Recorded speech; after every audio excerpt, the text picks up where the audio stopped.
শীতের দিনে বাজার থেকে এনেছে রাঙা আলু, আর রাঙা আলু দিয়ে রুই মাছ দিয়ে আজকে রান্না করব। তো চলো তোমাদেরকে দেখাই কিভাবে রাঙা আলু কাটতে হয়। প্রথমে পিলারের সাহায্যে খোসা ছাড়িয়ে নিয়েছি, এবার টুকরো টুকরো করে কেটে কিছু এমনি আলু দিয়ে দেবো। এরপর মাছ ভাজার পালা। তেলটা ভালো করে গরম করে নুন হলুদ মাখিয়ে রাখা মাছটাও ভালো করে ভেজে নেবো। রাতে খাওয়ার জন্য পাশে ভাত চাপিয়ে দিয়েছি, এবার লাল লাল করে ভাজা হয়ে গেলে তুলে নেবো।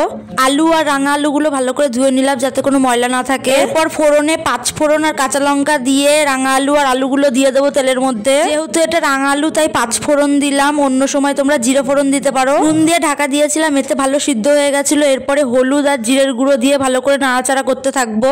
রাঙা আলুগুলো লেগে লেগে যাচ্ছে, এবার 1 গ্লাস জল দিয়ে দিচ্ছি। জল দেওয়ার পরে টকবক করে ফোটার পরে মাছগুলো দিয়ে দিলাম। এরপরে আরো 5 মিনিট ফোটানোর পর তৈরি হয়ে যাবে রাঙা আলু দিয়ে রুই মাছের ঝোল। এই শীতের রাতে গরম গরম রাঙা আলু দিয়ে রুই মাছের ঝোল আর সঙ্গে ভাত দিয়ে খেতে খুবই ভালো লাগে। সেরকম কোনো মশলা ছাড়াই খেতে খুব সুন্দর লাগছিল। Tata guys.